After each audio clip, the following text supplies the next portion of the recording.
નમસ્કાર, બદલતા ભારત ન્યૂઝમાં આપનું સ્વાગત છે। પત્રકારો વિરુદ્ધ ખોટી ફરિયાદોને લઈ બોડેલીના પત્રકારોએ પ્રાંત અધિકારીને આપ્યું આવેદન।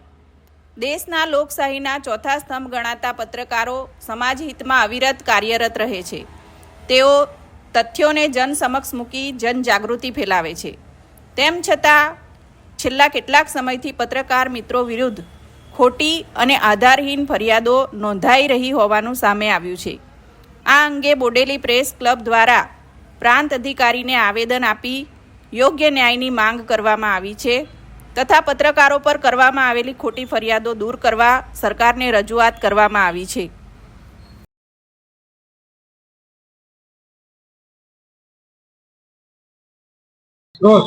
આજરોજ અમે બધા પત્રકારો બોડેલી સેવા સદન ખાતે પ્રાંત અધિકારીને આવેદનપત્ર આપવા માટે આવ્યા છે।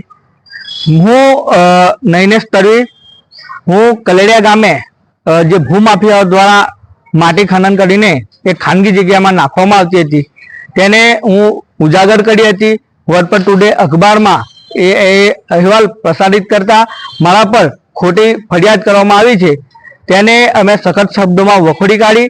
આજે પ્રાંત અધિકારી સાહેબને મારા વિરુદ્ધ જે ખોટી ફરિયાદ થયેલી છે તેને તાત્કાલિક અસરથી રદ કરવામાં આવે તેવી માંગ સાથે બધા પત્રકારો દ્વારા આવેદનપત્ર આપવામાં આવ્યું છે અને સાથે સાથે એની ઊંડાણપૂર્વક તપાસ કરી મને ન્યાય મળે તે માંગ કરવામાં આવી છે।